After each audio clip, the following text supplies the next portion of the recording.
Nuestro invitado en este momento es Luis Gerardo Cruz. Él es licenciado en Psicología por la UNAM. Él ha dedicado mucho tiempo para poder identificar aquellos secretos en el desarrollo humano, y por eso es que lo hemos invitado el día de hoy, porque él ha trabajado con grupos muy extensos. Es una persona que ha sido de una manera amante del desarrollo humano y ha utilizado varias vertientes para poder, digamos, que seguirse profesionalizando. Luis, bienvenido. Muchas gracias, Miguel. Muy buenas tardes a todos. Estamos aquí listos para conversar y charlar acerca de esto que tú comentas de la consultoría de empresas y el desarrollo de personas. Muchas gracias por la invitación. No, al contrario, gracias por estar con nosotros el día de hoy. Si te parece bien, Luis, pues estamos hablando del tema de la NOM 035. He venido yo compartiendo este tema pues ya por muchísimos meses. Recuerdo que desde el día que te conocí también lo conversamos, y es un tema realmente que los empresarios deberían de conocer. ¿Qué significa la NOM 035 y por qué su impacto en estos tiempos para lo que vendría a ser la empresa? ¿Te parece bien, Luis, que comencemos en ese sentido? Sí, claro que sí, con todo gusto. Pues mira, te platico. La norma 035 es un proyecto que salió, la iniciativa en 2018, se consolidó en 2019 y para este año 2021, 2021, se busca obviamente consolidar y aplicar varios de estos factores psicosociales, y te platico a qué se refieren los factores psicosociales. Los factores psicosociales representan el conjunto de las percepciones y de las experiencias del trabajador, del colaborador, abarcando todos los aspectos del entorno familiar, social, ambiental y laboral. Y bueno, el riesgo psicosocial son aquellos hechos, situaciones o estados del ser humano que tienen una alta probabilidad de dañar la salud de los trabajadores de forma, pues, digamos, muy importante. Y bueno, una vez que el trabajador puede percibirlos e interpretarlos, ¿no? Suelen tener consecuencias si manejas un sentido del estrés positadores, o en su caso, las consecuencias negativas, ¿no? ¿Y cuáles serían aquellas consecuencias negativas? Bueno, pueden ser diversas dependiendo del entorno de la empresa, del negocio, de la situación propiamente de laboral. Vamos a decir que las consecuencias negativas son aquellas que generan, digamos, una percepción de riesgo asocial para el trabajador respecto a los temas de salud integral, ¿no? En general, en el caso del COVID, pues bueno, el riesgo sanitario, y bueno, comienza el riesgo psicosocial con una crisis emocional, ¿no? Respecto al tema de la inteligencia emocional, por supuesto, la ansiedad, ¿no? Dando como consecuencia un evento postraumático, o la continuidad del estrés laboral, porque hay un síndrome del colaborador quemado, burnout se llama, en donde tiene y aborda puntos negativos porque no sabe, o no se le capacitó, o no se le orientó, o no se le facilitan los recursos para su desempeño directamente en la organización.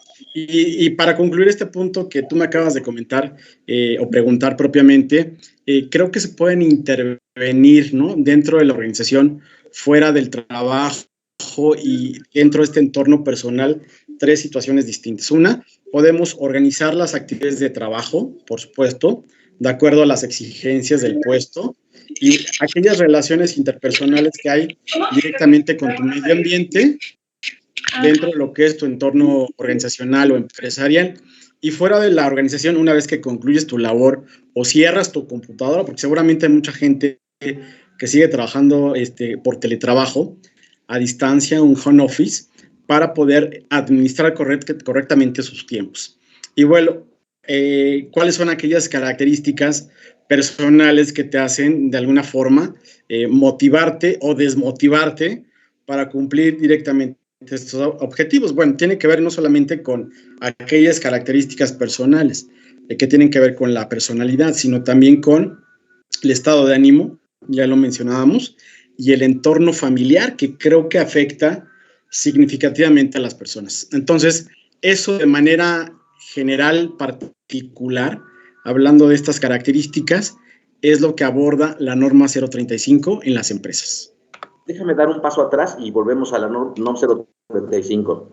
Claro. El mundo ha venido avanzando y se ha preocupado a nivel empresarial por que los colaboradores se encuentren en un clima pues laboral óptimo o agradable, que el estrés no sea una parte en donde el trabajador mismo, como consecuencia de su labor, disminuya su productividad y por supuesto su desempeño se vea empeorado. En todo el mundo y en todos los países ha sucedido eso. En el caso de México en particular, y corrígeme si estoy en lo incorrecto, a partir de lo que viene a ser una influencia en México, todavía se tuvo que fortalecer más la preocupación de los gobiernos y particularmente de México al estar de alguna manera en desventaja laboral versus Estados Unidos y Canadá. Y entonces México hace 2 años es como se comienza con esta norma para tratar de transmitirles a los empresarios que hay un foco que es importante atender y que ya nos has hablado tú de este preámbulo. En ese sentido, la NOM 035, ¿cuál es el organismo, cuál es, digamos, que la secretaría que está detrás de ello y que regula esta parte de la NOM? Sí, efectivamente, Miguel, acabas de comentar algo muy importante. Hay consecuencias directamente para la empresa o el empresario o dueño de negocio, porque hay repercusiones directas, y esto que tú comentas de acuerdo a la Organización Mundial de la Salud en este requerimiento que, bueno, muchos países vienen aplicando desde hace muchísimos años. Nosotros realmente como que somos muy nuevos en este proceso, pero bueno, muchos países de Europa, de Asia, Estados Unidos, bueno, lo vienen implementando desde hace mucho tiempo, pero estas repercusiones van directamente hacia lo que hoy se le llaman accidentes de trabajo, ¿no? Segura higiene en el trabajo, enfermedades de trabajo, sumándole el tema de la pandemia y pospandemia respecto al COVID, ¿no? Por ejemplo, lo que hemos sufrido todos y padecido y afrontado de manera positiva para muchos y de manera negativa para otros, el COVID, ¿no?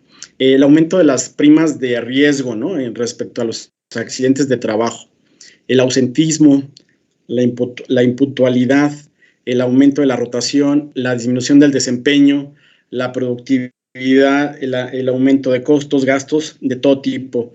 ¿Y quién regula esta norma 035 de factores para prevenir el riesgo psicosocial o factores de riesgo psicosocial en el proceso preventivo? Bueno, pues la Secretaría de Trabajo y Previsión Social, como tú comentas, efectivamente. Oye, fíjate que una de las cosas que me inquietó cuando yo empecé a leer al respecto de la NOM 035 hace ya, sí, pues 2 años, ¿no?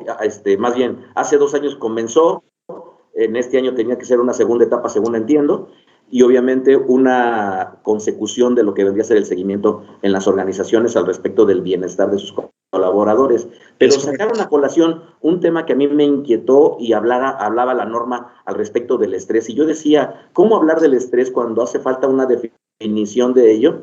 Hace falta una forma fehaciente de poder saber cómo se encuentran las personas en temas del estrés. Y si bien es cierto, el cortisol siendo una hormona que es la que nos puede evidenciar qué grado de estrés tenemos, por otro lado, han olvidado esa parte de una identificación certera para simple y sencillamente a través de test evaluar cómo se encuentra el estado emocional de las personas. ¿Cómo es este tema que a partir de esos reactivos consultores como tú y tu empresa pueden empezar a identificar en qué condiciones se encuentran laboralmente los colaboradores? Sí, efectivamente, Miguel, lo acabas de comentar muy bien. Se tiene primero que hacer un acercamiento, bueno, se hace el acercamiento con la empresa o la empresa hace el acercamiento con nosotros como externo. Se hace un proceso de identificación o de sensibilización de necesidades. Con base a eso, vamos a llamarle, se hace un marco normativo, un prediagnóstico, y el requerimiento directo de la norma 035 es que en tu primera fase que tuviste que haber aplicado tú como empresario o empresa pyme, chica, grande, de cualquier tipo, desde 1 hasta N 1000 colaboradores, haber aplicado 2 cuestionarios iniciales para poder identificar, de acuerdo al tamaño de la empresa, el factor de riesgo psicosocial, hablando del estrés postraumático. Y una vez hecho ese tipo de ejercicio, poder identificar de esos casos de riesgo cuáles ameritan canalizarlos directamente al IMSS con el psicólogo de manera, digamos, con la institución de asistencia social que es el IMSS, ¿no? El Seguro Social, o directamente si eres empresa y tienes el capital y se da como muy bienvenido para los colaboradores apuntarle directamente a un tema de evaluación y atención psicológica directamente en tu centro de trabajo a distancia, pues poderlo hacer de esa forma y canalizarlo y ayudar directamente al colaborador a resolver esta situación de estrés postraumático, que no significa que, más bien que es otra cosa que resolver aquellas situaciones que te generaron estrés en el trayecto de trabajo o de regreso a tu domicilio, por ejemplo, o aquellas situaciones que viviste propiamente en la empresa respecto a tu jefe, violencia, todo lo que tiene que ver con seguridad interna del trabajo. Y ahorita te comento, si gustas, cuáles son esos factores que se tienen que contemplar, ¿no?, de manera general en la empresa. Yo creo que es un tema tan vasto que te voy a tener que volver a invitar porque casi el tiempo se nos acaba. Y si te Sí, parece claro, bien, sí, por supuesto, Miguel. y Sí, para sí, los sí. amigos que nos están escuchando como empresarios y emprendedores, primero, el empresario tiene que saber que existe la NOM 035. Ahora, exacto, ¿para qué clase de empresas y qué tamaño de empresas es una obligación? Y en claro. tercer lugar, una vez que tú conoces eso, ahora buscas a un consultor, como en este caso de la empresa que representa a Luis, para efecto de que hagan unos reactivos y puedan identificar de todos esos colaboradores quién tiene ese estrés postraumático y entonces dar, digamos que una alternativa de viabilidad para que este personal que se ha encontrado como consecuencia directa del trabajo o del delito, que tengan ellos una oportunidad de encontrar un cierto grado de alivio. Claro. ¿Qué tamaño de empresas es, Luis? ¿Y qué es lo que el empresario tendría que decir? Bueno, yo no conozco de NOM 035, ¿dónde Claro. encuentro a Luis? Pues mira, nos pueden encontrar en los siguientes datos de contacto, en Instagram y en Facebook, en @inteligencia de talentos, o en la página directamente de Inteligencia de Talentos, que es www.inteligenciadetalentos.com, o info@inteligenciadetalentos.com, o al 55 45 45 84 70. Y la norma se aplica desde 1 hasta todos los colaboradores que te imagines pueda constituir una empresa, porque la empresa tiene que cumplir con ciertas obligaciones como patrón, y ya el trabajador tiene que cumplir con otras para poder trabajar así de manera muy general. Te lo comento en 5 o 6 puntos. Prevención de la violencia laboral, políticas de prevención de riesgo, un plan de intervención de capacitación a largo plazo, medición de los factores de riesgo, lo que tú comentabas a través de los reactivos, para poder impactar el entorno organizacional favorable, hacer un diagnóstico de seguridad y salud en el trabajo y hacer una revisión del contrato laboral y reglamento interior del trabajo, entre otras cosas, porque como tú comentas, es muy vasto. Correcto. Ahora bien, Luis, ¿por qué este tema, si bien es cierto, ha sido difundido en los medios de comunicación, tú todavía, en base a la experiencia, crees que el empresario no ha volteado a ver una de las responsabilidades que va a estar implicando esta NOM 035 y que va a tener, digamos que, severas sanciones para el empresario que no las atienda? Sí, claro, no se está viendo como una obligatoriedad, sin embargo, en el Diario Oficial de la Federación, en la norma 035 que apareció, que inició desde hace un par de años, como comentamos hace 3 exactamente, pues bueno, sí viene como algo que tiene que cumplir de manera obligatoria el empresario, el dueño de negocio, o el pyme, ¿no?, el pequeño empresario, para poder llevar a cabo esta vigilancia y esta validación. Y bueno, inclusive, como tú comentas, pues hay sanciones desde 1,690 pesos hasta 1,689,800 pesos, dependiendo de la falta de criterio de la aplicación o misma aplicación de la norma directamente en tu empresa. Entonces, sí hay sanciones directamente monetarias para la organización o para la empresa que no cumpla con la identificación, el análisis, la prevención de estos riesgos psicosociales para promover el entorno organizacional favorable,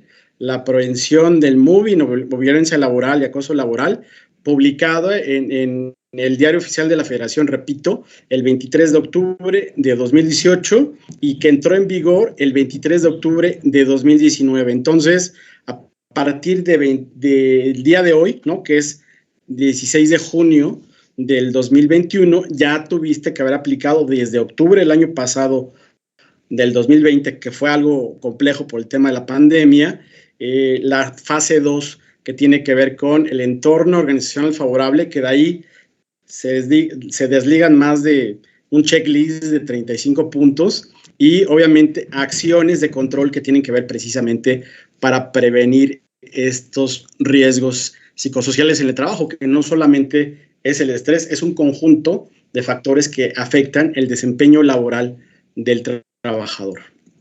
Oye, Luis, pues espero que los amigos que nos están escuchando, estoy seguro que además de poder escuchar un preámbulo y al final de cuentas una introducción de la NOM 035, si te parece bien, hacemos el compromiso para que nos acompañes y que retomemos a partir de esta introducción lo que vendrían a ser detalles que seguramente los empresarios se estarán preguntando y asimismo los que colaboran en una organización. Es importante también que se instruyan y que puedan conocer un poco más de este cuidado que está teniendo el país como consecuencia de la globalización y de la necesidad de poder atender las necesidades propias de los colaboradores. ¿Te parece, Luis? Claro que sí, Miguel, pues estoy muy agradecido, nuevamente te agradezco la invitación y aquí estaremos, por supuesto, en otro de tus programas para poder compartir una fase 2 de qué es lo que podemos empezar a hacer ya para resolver esto, porque es urgente que ya lo tengan, porque pues ya vamos avanzado en una fase 2 para principalmente cumplir y avanzar en una fase 3. Exacto, amigos, ya lo escucharon. Pues Luis, te mando un fuerte abrazo, mucho éxito. Muchas gracias. Muchas gracias, amigo. Estamos en contacto. Gracias. Gracias. Hasta luego. Amigos, pues ahora nos hace el favor de acompañarnos, ni más ni menos que el doctor en Ciencias Biomédicas. Su nombre, Héctor Vargas Pérez. Ha sido una persona que cada vez que yo hablo con él, pues me deja volando el cerebro en ideas, en pensamientos, en interrogantes. Le decía yo a mi hijo que cuando Héctor hablaba, entendía un pequeño porcentaje y eso creo que muy pocas personas me lo generan, pero tengo que aceptar que ante el conocimiento de Héctor y todo el tema de la ciencia en la cual él se ha desarrollado como doctor en ciencias biomédicas, él es coordinador, investigador y su principal área de interés es la plasticidad neuronal. Así es que, desde luego que también tendrá que ser una visita nuevamente obligada a este espacio de Expo Negocios 360 y, por supuesto, Fortaleza EMPRE.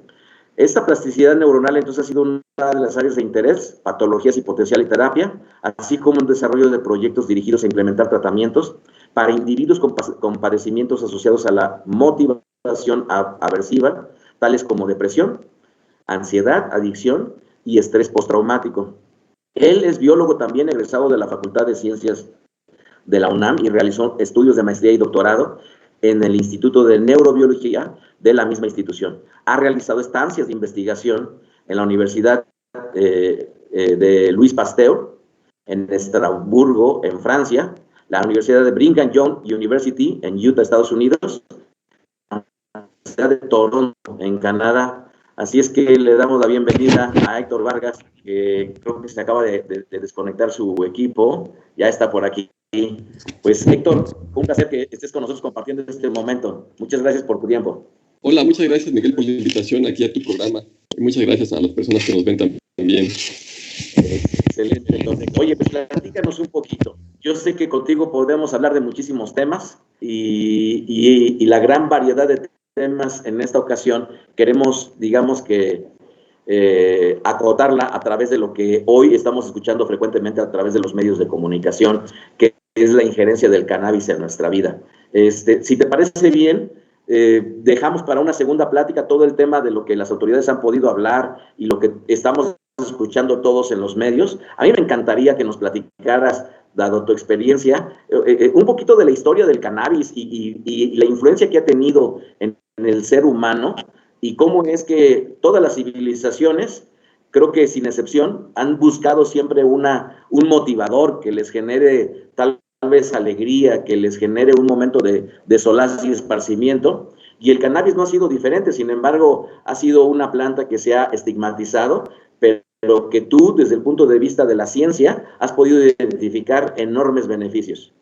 Sí, mira, los primeros usos del cannabis, al parecer, son industriales, hace como unos 10,000 años o más, en China, donde se observa que hay vasijas cubiertas por estos hilos de cáñamo, que así se le llama. El cáñamo y el cannabis es lo mismo, son como sinónimos, y se ve que ciertas vasijas o implementos tienen el cordón del cannabis, que es una fibra pues muy resistente y casi no se rompe. Y después también se ve que hay unas ofrendas o ciertos implementos de cannabis enterrados con las personas. Entonces su uso se remonta a muchos años atrás, antes de nuestra era, ¿no? Y se ha venido utilizando principalmente en Asia. En Asia es donde se originan, ahí por la región de la India, y a partir de ahí se ha ido dispersando. Y recientemente, con la conquista, ha venido acá a América. Bueno, lo que se conoce, porque ahora se han encontrado que en Egipto hay momias que tienen cocaína y tabaco. Entonces, caray, ¿cómo si la cocaína y el tabaco son del Nuevo Mundo? ¿Cómo es que las tienen los egipcios? Entonces se ve que hay un intercambio, inclusive antes de que nosotros lo supiéramos, y antes de la conquista de España hacia América. Y bueno, pues como todos sabemos, después de un tiempo, cuando se empieza a utilizar aquí en América, por algún motivo que es más bien como político o social en el siglo pasado, pues se empieza a generar impuestos, se empieza a prohibir, principalmente por las industrias textiles, que es la DuPont, y las industrias también de la madera, ¿no? Que no me acuerdo del nombre de esta persona, es muy famoso, que tiene sus fábricas de papel, y juntos hacen el lobbying para que el cannabis pues se vea sacado del negocio y ellos puedan hacer su negocio, y es pues prohibida. Sin embargo, es otra vez permitida en la Segunda Guerra Mundial para los soldados. Los soldados lo ocupan para pues el dolor, las aflicciones, la tristeza, y en la Segunda Guerra Mundial pues es utilizada, y después en los años 60 Richard Nixon otra vez la prohíbe, como pues para hacer una como cortina de humo por la guerra de Vietnam, porque la perdieron, y también para encontrar o permitirse hacer cateos a grupos disidentes, ¿no? Con la idea de decir, tú tienes cannabis, pues vamos a checar tu casa. Y a partir de ahí, pues, se homogeniza en todo el mundo la prohibición del cannabis, y es una planta que es prohibida, ¿no? Entonces, pues, esa ha sido su historia en cuanto a la cuestión sociopolítica. Pero en cuanto a la cuestión biológica, que es lo que más me enfoca a mí, es cuáles son sus principales propiedades terapéuticas. Exacto. Ya fue magnífica tu explicación. Y pensando en ello, cuando muchas veces escuchas de una manera simple a las personas que dice todo lo natural, todo lo que viene del campo es bueno, estamos hablando de una planta, estamos hablando de algo que es natural, pero ya lo dijiste tú, parte de tu expertise viene a ser un tema de la identificación de las propiedades de la planta. ¿Qué nos puedes platicar de ello? Pues mira, la planta del cannabis es un gran laboratorio. Es un gran laboratorio porque es una intersección entre dos sistemas. Nosotros tenemos un sistema que está basado en lípidos, y estos lípidos pueden ser proinflamatorios o antiinflamatorios. ¿Ok? Entonces, a partir de aquí tenemos una molécula que es un oncosanoide, es un ácido graso, es parte de la membrana celular. Y esta molécula, cuando se produce, cuando se sintetiza, puede acabar un proceso inflamatorio o iniciar un proceso inflamatorio. Entonces, estas moléculas tienen su contraparte en el mundo vegetal, y en el mundo vegetal son los terpenoides, y los terpenoides son los encargados de darle color y aroma a las plantas, y también forma. No sé si ustedes han visto la planta del cannabis, que parece que tiene como 5 o 7 dedos. Eso se debe a que los cannabinoides promueven que ciertas partes de la hoja se mueran para que podamos tener esa forma. También nosotros tenemos como 5 dedos y no los tenemos juntos porque tenemos esa ruptura de estas partes, de estas membranas, para que tengamos pues una forma. Entonces, es muy análogo. Ahora, la planta del cannabis tiene, pues, digamos, la mayoría de estas sustancias que son los cannabinoides, de un proceso o de un sistema mucho más amplio que son los terpenoides. Es decir, sí, los cannabinoides actúan sobre el sistema de oncosanoides, pero no solamente los cannabinoides, sino también todos los terpenoides. Vamos a poner un ejemplo. Tenemos esta planta que es morada, que es la lavanda, y tenemos la marihuana que es morada también. Las dos comparten un terpenoide que se llama humuleno. Entonces, utilizando lavanda y utilizando cannabis, las dos pueden tener las propiedades anticancerígenas, para relajación, antiinflamatorias y para el sueño, sin ser cannabis. Entonces, ¿está de moda el cannabis? Sí. ¿Por qué? Pues por ciertas cuestiones sociales, pero no solamente es el cannabis el que tiene sustancias parecidas a los cannabinoides endógenos. Entonces, ¿perdón? Sí, no, te dejo terminar la idea. Ok, entonces, tenemos una planta que tiene como 100 tipos de cannabinoides. Eso es lo que hace diferente a la planta del cannabis, que en lugar de tener 1, 2 o 3 o 20, tiene más de 100, y que aparte puede uno modificar qué cannabinoides uno puede tener más, ya sea si uno quiere tener más hambre o que se le quite el hambre, tener más sueño o que se le quite el sueño. Es un laboratorio. Para que yo pueda entender bien, y seguramente se preguntarán nuestra audiencia, aprovecho también para decirles que si tienen ustedes alguna pregunta, pues aprovechemos. No todos los días se sienta con nosotros un científico a poder hablarnos de todos estos temas. Estos cannabinoides, entonces entendí, no nada más son propios del cannabis, sino también otro tipo de plantas como la lavanda las tiene. Sí, mira, hay cannabinoides que son, pues, tal cual la molécula, cannabinomiméticos, que se parecen a los cannabinoides, y los terpenoides, que afectan también al sistema cannabinoide. Entonces, por ejemplo, el chocolate tiene un cannabinoide, que es la anandamida, que es igualito al cannabinoide endógeno que nosotros secretamos, pero también tiene otro cannabinoide que va directamente al intestino y lo relaja. Entonces, este no es cannabinoide como tal, es cannabinomimético, es decir, tiene la función parecida al cannabinoide sin ser cannabinoide. Entonces, en el chocolate por lo menos ya tenemos 2 sustancias que actúan sobre el sistema de cannabinoides endógenos. Por lo menos 2, así directamente. Y con esto que nos platicas, entonces, aunque hoy en día el cannabis se ha puesto mucho de moda, lo que nos estás tratando de enseñar es que en laboratorio se pueden unir, digamos que las propiedades de varias plantas para generar estos procesos inflamatorios o no inflamatorios. Esto que nos estás platicando, seguramente habrán laboratorios o habrán científicos como tú que ya lo han venido trabajando. ¿Por qué no lo conocemos la gran mayoría de las personas? No, sí lo conocemos, inclusive en la cultura tradicional lo hemos ocupado durante mucho tiempo, pero se ha ido olvidando o se ha ido cambiando por lo que es la cuestión farmacéutica, en la cual es un paradigma de la Alemania nazi de 1940, en la cual ellos dicen, hay una molécula, hay un receptor, hay una enfermedad, ¿no? Así es su paradigma, que es colonialista. Pero ahora, en estos días, se ve que no es así. De hecho, todavía con el cannabis se hace, porque la gente dice el CBD es la maravilla, ¿no? Pero no es cierto. Es un conjunto de moléculas que van juntas, se llama efecto séquito. Entonces, todas juntas ya tienen una función. Entonces, un ejemplo muy bueno es el cilantro, ¿no? Comes cilantro y sabes que te va a caer bien a la panza, que te va a desinflamar, que sabe rico y que tiene propiedades analgésicas. Entonces, comes cilantro, comes otra, déjame otra planta, hinojo. ¿no? Entonces, todos ellos tienen diferente conjunto de cannabinoides que los hemos usado una y otra vez en la herbolaria. Y sí se sabe, lo que pasa es que ahorita, pues, el cannabis está de moda, pero pues nosotros lo hemos usado todo el tiempo, ¿no? Inclusive en nuestras comidas. Exacto.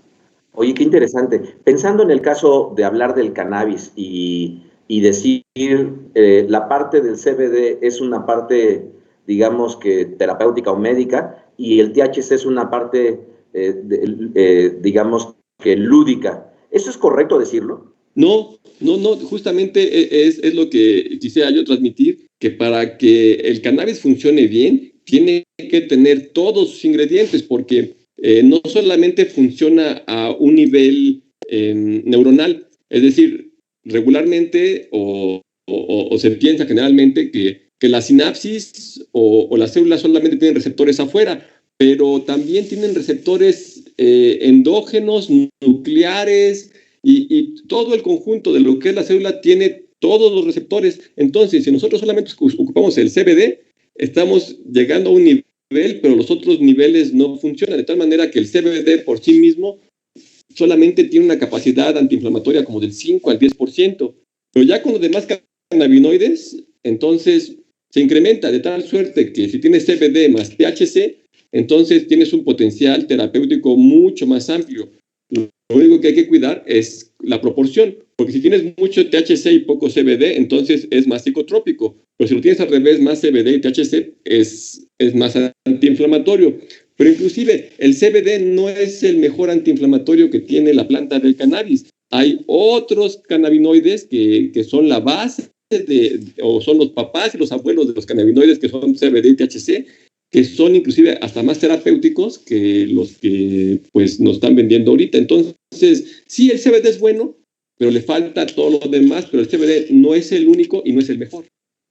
Entonces, esta falta todavía de regulación en las leyes mexicanas al respecto del uso lúdico y ya han avanzado en temas medicinales, pero ha provocado una desinformación para tratar de decirnos a nosotros, no te preocupes, te estoy dando la parte medicinal del CBD y hasta ahí. Ya nos estás explicando entonces que en el laboratorio, para que pueda funcionar algo, tiene que tener, digamos, que una fusión de aspectos, como nos los acabas de decir, de THC, CBD o los mismos cannabinoides, en donde encuentran su efectividad en la medida que se unen. Esta correlación que nos haces tú, en donde tenemos una parte inflamatoria y la otra que viene a ser lo opuesto, antiinflamatoria, ¿cómo es que utilizas tú en el laboratorio todo este conocimiento para poder ayudar a las personas que tienen problemas de ansiedad, estrés postraumático y situaciones emocionales que muchas veces les hacen perder el control en sus vidas? ¿Qué es lo que tú has podido apreciar? Pues, mira, más que una cuestión en cuanto a situaciones mentales, el principal efecto es en la cuestión fisiológica, porque reduce la inflamación de manera inmediata y eficaz, y es la base de todas las patologías. Pero vamos a ponerlo así. El organismo está formado por dos entidades. Es como el pitufo y el hongo, así tal cual. El hongo sería así como que la célula y el pitufo es la mitocondria, ¿no? La mitocondria es una bacteria simbionte que se metió a la célula y se hizo pues, ¿cómo decirlo? Cyborg en español está ya tan acoplada que ha perdido fragmentos. No sé, estos como robots humanoides, humanos como robots que le quitan ojos y así. Ahí sería la mitocondria. Entonces, el sistema de cannabinoides estaría, pues, más enfocado al cuidado de lo que es la casa. ¿Ok? Ahora, hay otro tipo de sustancias que están más enfocados a lo que sería el obrero o el habitante de la casa. Entonces, el sistema de cannabinoides sí funciona, sí es efectivo, sí es muy bueno, pero tiene sus limitantes porque no se enfoca tanto en la función del obrero. Y el obrero es muy interesante porque este cuate la mitocondria, cuando funciona, corroe, es corrosivo para su casa y para sí mismo. Entonces, muchas de las patologías que tenemos mentales y fisiológicas, desde obesidad hasta cáncer, pasando por depresión, ansiedad, adicciones, tiene que ver con una función mitocondrial. Entonces, si la mitocondria se separa de su casita, empiezan las patologías. Ya no están trabajando juntos. Tomamos cannabinoides y sí, podemos como componer la casita, pero no es suficiente. Eso es lo que es a lo que me refiero. Sí, ayuda a bajar los niveles de inflamación, pero no tan, ¿cómo decirlo? Sí eficientemente, pero no es suficiente para todo el sistema. Ok, entonces nosotros somos un ser que está compuesto por millones de células. Y esas células están unidas unas con otras, o mejor dicho, hay una parte intersticial en medio de las células, en donde tenemos una conductividad a través del agua, y dentro de las células entonces se encuentra lo que vendría a ser la mitocondria. Son los obreros como la tripulación. Dado que la mitocondria y la célula de alguna manera tienen que trabajar en conjunto, pero la parte crucial viene a ser la mitocondria, el CBD no atiende, como ya lo dijiste tú, ¿no?, a esa mitocondria, a ese personaje que vive dentro de la célula, y por ello no viene a ser tan maravilloso como muchas personas pudieran estar pensando. Pues mira, digamos, sí es maravilloso, pero le falta, porque es como si tuvieras una nave, justamente eso, somos una nave interespacial, tenemos nuestra tripulación, tenemos la nave, y los cannabinoides se dedican al mantenimiento en la nave, ¿ok?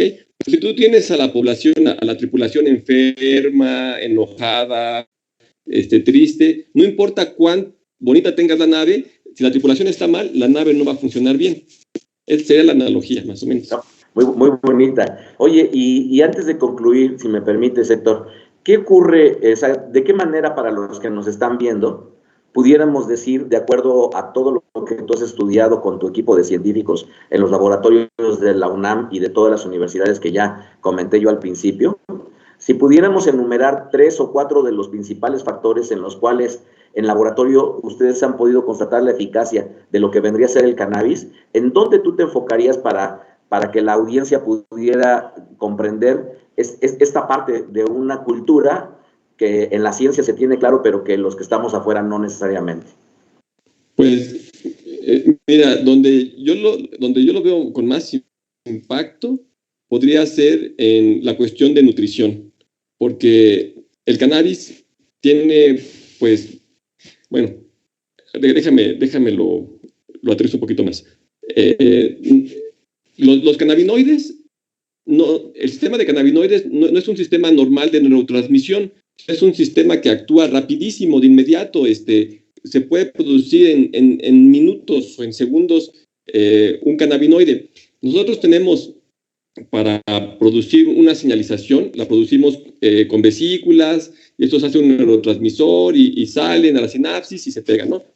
En cambio, los cannabinoides se originan a partir de la membrana celular y se originan luego. Entonces, lo que hacen los cannabinoides regularmente es silenciar al sistema, apagarlo, porque pues está quemando, ¿no? Entonces, los cannabinoides lo que hacen es apáguenlo. Y esto, pues, tiene una gran repercusión, porque sí apagan al sistema, pero lo inflaman, hacen que pues, duela, que se corroa y, pues, se enferme. Entonces, lo que hace la marihuana es interaccionar con ese sistema de apagado que inflama y lo baja a un rango de actividad, que es un rango de actividad cannabinoideo. Entonces, al flaco lo engorda y al gordo lo enflaca, ¿no? Y así, porque ya estás entrando en un rango de estas sustancias, como que te pone así en un margen, ¿no? No sales de aquí, no sales de acá. Entonces, la mayoría de los procesos patológicos se ven regulados. Sin embargo, la base de la inflamación no se ve aliviada, es decir, digamos que es como los bomberos. La marihuana es como los bomberos, llega y apaga todo, pero no es el que va a arreglar la situación. ¿Sí me explico? Sí. Entonces, en ese sentido puede tener un impacto en todo el cuerpo, en todo el cuerpo, principalmente pues vamos a ponerlo por donde se ingiera más. Si tú lo usas vía pulmonar, claro, sin humo, entonces va a reconstituir los pulmones, las arterias, y dependiendo qué cannabinoides uses, vas a tener la función específica para lo que tú estás buscando. Entonces, como te decía hace rato, son más de 100 cannabinoides que pueden darte hambre, te pueden quitar el hambre, te pueden dar energía, te pueden dar sueño. Es un laboratorio, pues, es un laboratorio muy grande y ahí es donde está la oportunidad para poder sacar, pues, nuevos productos. Oye, y una pregunta que cuando yo he investigado todo al respecto del tema, casi todos los sitios y la información que pulula en los medios sociales tiene mucho que ver con que no hay una consecuencia, hay una adicción mucho menor que el tabaco, pero siempre hablan cosas aparentemente positivas. Lo que yo me sorprendí fue encontrar un síndrome que le llaman amotivacional, en donde hay personas que de pronto en el consumo frecuente de lo que vendría a ser el cannabis, la marihuana, de pronto pierden el interés por las cosas y su cuerpo evidencia un estado semejante a una depresión. ¿Por qué ocurrió? ¿Por lo mismo? ¿Porque llegó como bombero y apagó todo? Mira, es que es un poco complejo porque actúa a varios niveles. Entonces, para empezar, las personas que consumen cannabis de manera regular, tenemos un proceso pues subyacente, ya tenemos una patología mental. Entonces, las adicciones son solamente un reflejo de un proceso psicológico más amplio, inclusive psiquiátrico, ¿no? El 90% de las personas que son adictas tienen una patología mental. Entonces, las personas que consumen cannabis regularmente ya vienen arrastrando ciertos problemas que la marihuana pues los va a evidenciar. O sea, no todos los que consumimos marihuana tenemos el síndrome motivacional, pero la mayoría sí, porque ya lo traen arrastrando de antemano, vamos a ponerlo así, ya tienen depresión, fuman marihuana, entonces esta depresión pues se enmascara. Pero los mecanismos de la depresión van a salir eventualmente y no importa cuánta marihuana consumas, estos mecanismos pues van a estar ahí y se van a hacer evidentes, inclusive mayor con la marihuana, porque es muy interesante. La marihuana no te va a detener el proceso inflamatorio, o sea, no es algo que detenga la inflamación, no es algo que inhiba la inflamación, al contrario, la marihuana lo que hace es que resuelve la inflamación. O sea, tienes dos tipos de maneras de inhibir un proceso inflamatorio. Uno, o lo paras o lo resuelves. Entonces, la marihuana lo resuelve. Y si tú tienes un proceso inflamatorio que está causando depresión o ansiedad, primero lo que te va a causar es una ansiedad insoportable, y ya que tú haces el ejercicio de dejarlo ir y todo lo que tienes que hacer, entonces ya te lo resuelve. Por eso la marihuana no es como el alcohol, que te lo tomas y tiene un efecto estándar. No. A veces hay que trabajarle mucho para poder llegar a ese estado de relajación, porque como la ansiedad es un proceso inflamatorio, primero como que se exacerba y después la crisis terapéutica y después ya lo resuelve. Entonces, no es igual, y hay que tener cuidado y checar por qué estoy consumiendo marihuana, qué es lo que me está como que bloqueando, tapando, resolviendo, para poder yo resolverlo primero y no tener esa condición que me vaya a favorecer algún proceso patológico. Ahora con la pandemia, pues las problemáticas de índole mental, que según entiendo rozan el 20% de la población, y muchas de las personas que no les había aparecido algún problema psiquiátrico, con esta pandemia brotó.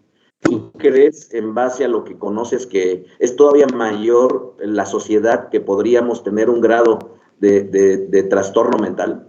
Sí, pues justamente la ansiedad, ¿no? Entonces, tienes ansiedad, vas a consumir sustancias para tratar de no sentir ansiedad.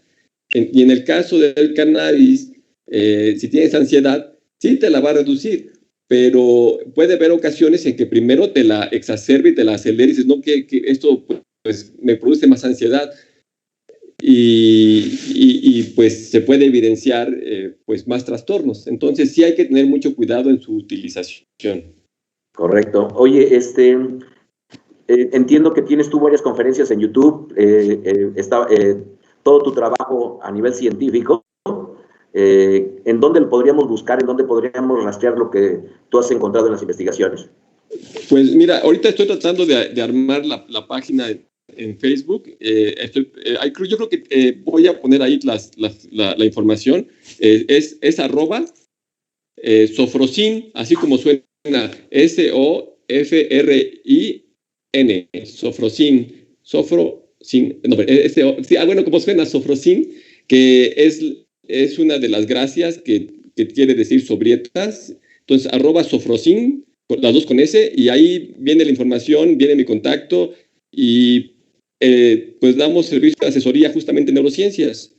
Ponemos lo que son las sustancias, sus efectos, cómo le puede afectar a las personas, si tienen algún trastorno, cómo pueden, inclusive solamente con comida, cómo pueden ellos manejarlo, llevarlo pues a mejores términos, más allá de los fármacos. Correcto. Entonces, el público en general puede buscarte en esta página Sofrosin, en donde puede encontrar alivio para ciertos padecimientos. Un empresario que esté interesado tal vez en llevar al laboratorio alguna investigación que él traiga, también puede acudir contigo, y por supuesto también lo que vendría a ser, quiero pensar, productos en los cuales tú ya has encontrado eficacia que lo puedes poner en disposición del público. Productos, todos, ahora sí que son alimento, es lo que te decía hace ratín. No necesitas la cuestión farmacéutica, porque inclusive pues es un paradigma que ya se rebasó. Lo podemos encontrar en la naturaleza y solamente emplearlo de manera pues inteligente y combinada para que se potencien los efectos. Fantástico. Oye, pues un gusto que el doctor Héctor Vargas haya estado el día de hoy con nosotros. Héctor, te agradezco mucho tu participación. Muchísimas gracias a todos ustedes, Miguel, por tu invitación, a la gente por aguantar mi plática. Muchas gracias. Esperemos tenerte pronto aquí nuevamente, Héctor. Sí, gracias. De temas más interesantes que todavía podríamos seguir platicando horas y horas. Sí, gracias, Miguel. Hasta luego. Un fuerte abrazo, gracias. Hasta luego, bye. Amigos, nos vemos el próximo lunes a las 4 de la tarde y por supuesto también los miércoles a las 4 de la tarde. Muchas gracias. Que tengan excelente tarde.